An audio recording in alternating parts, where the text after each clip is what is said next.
Welcome in to PDL Weekly. My name's Nicholas Murray.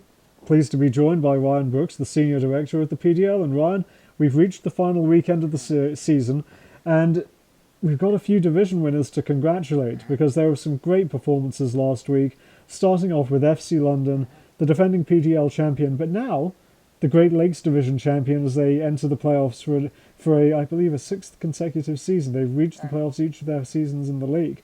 Great performance against Michigan, and then a very nice performance against the Chicago Fire to claim victory in the Great Lakes. Yeah, it was really important for them for that 4-3 victory versus the Michigan Bucks. And then obviously the next game to really clinch the division, and then not obviously have to play in that play-in game. The play-in game is not something, and ideally you'd want to play into. Aaron Boyd coming up big with 3 goals, including 2 against Michigan, and then Jordan Harris really has been very consistent for them throughout the season.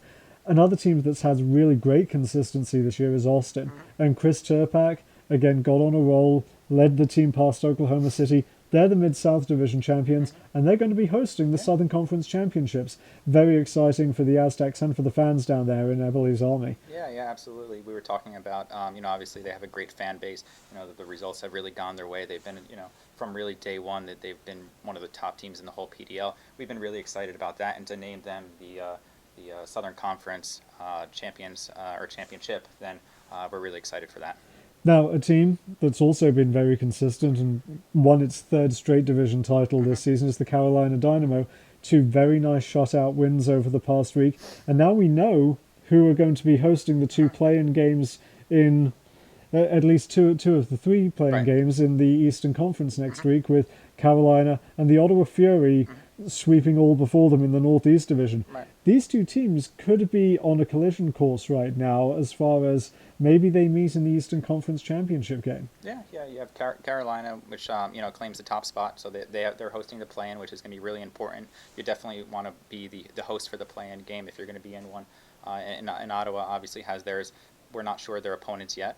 That's a little bit to be determined, but exciting period for them. Well, GPS Portland Phoenix obviously in the driver's seat in the Northeast Division, and then the Virginia Beach Piranhas, we'll get to them in a little bit because they've got a very interesting weekend coming up. One of the teams that they might end up playing in the Eastern Conference Championships is Ocean City, and they claimed the MidAtlantic Division title. They gained Finally. They gained that bye. They gained that bye into the Eastern Conference Championships. Congratulations to them. Congratulations to Dwayne Reed for his 7 goals in 2 games. Suddenly part of the Golden Boot conversation in the PDL as well. A great performance in both games, particularly against Reading United. Yeah. They played FA Euro, which I was at that game. He scored 5 goals, and the Reading game he scored 2 goals in that game. So to have 7 goals, and obviously you said 1 assist, is really important for him, and obviously important for his team. Ocean City has just been great this year, and to be the number 1 seed in that division and to really clinch it, it's really a very good job for them. Impressive to clinch it with time to spare. Exactly. And now behind them, we now have a logjam of 3 teams. We have Reading United, the Baltimore Bohemians, and the Jersey Express all tied on 26 points. Varying numbers of games remaining. We got to believe Reading has a couple. Baltimore and Jersey both have 1 each.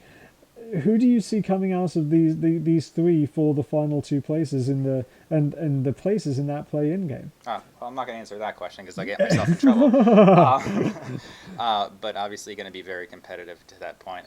You have the 3 teams. You have Reading, you have Baltimore, and you have Jersey Express. I think it's really going to come back. I was talking to Gali from Jersey Express and Troy from Reading, and we were talking about goal differential, about first tiebreaker, second tiebreaker, third tiebreaker, 4. We might even go up to the 5th or 6th tiebreaker for this MidAtlantic. But throughout the whole year, these teams have been very, very tight, and obviously it's going to take it to the last game of the season. I think of the 3 of them, I don't think you could say that there's a team that's not worthy of being in the playoffs. It's been an outstanding competition all summer. Yeah. Now, speaking of competition, down in the Southeast Division, we know who's advancing to the Southern Conference Championships, with the Ocala Stampede and Panama City Beach Pirates both qualified. But those 2 still have to settle who's going to win the division title, And VSI Tampa Bay FC could have a defining role in that because Ocala and Panama City Beach both play Tampa Bay in the final week of the season. Right.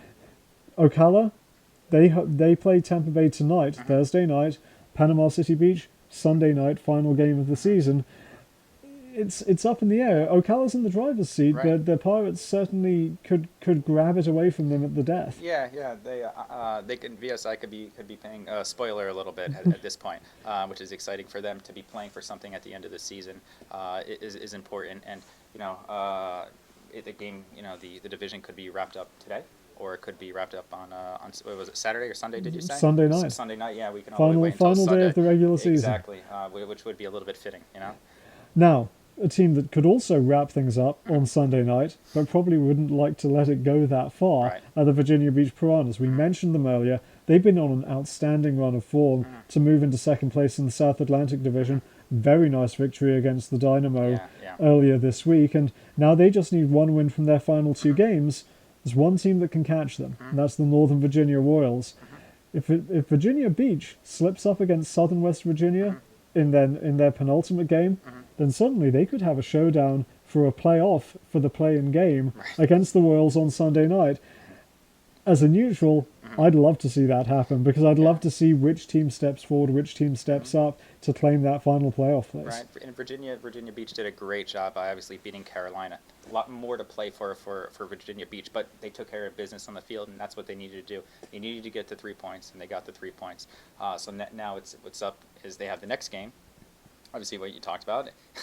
If they don't get the points, then it's basically the semifinals or the semifinals to the play-in game. That would be a make or break game. Yeah. A team that has a make or break game this weekend is the LA Misioneros. They have a gauntlet to run if they are to grab second place in the Southwest Division.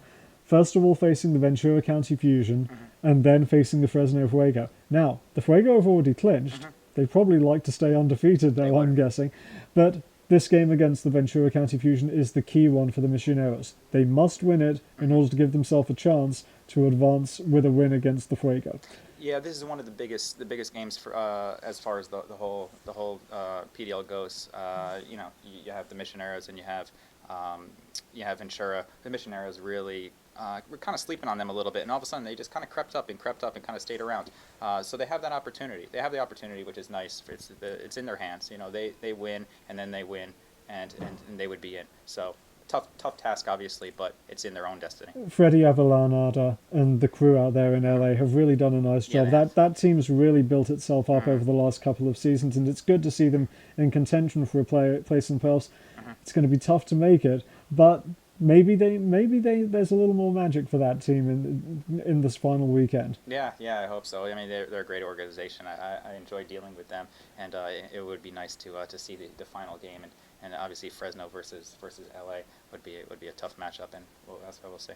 Well, you can stay up to date with all of the games around the PDL this weekend through Twitter and Facebook. We'll be posting live scores as we receive them throughout the night. Stay tuned on that. Keep an eye on the standings page as we get set for the PDL playoffs, and we'll have a look at the conference championships this time next week. Until then, for Ryan, my name's Nicholas. Thanks for joining us.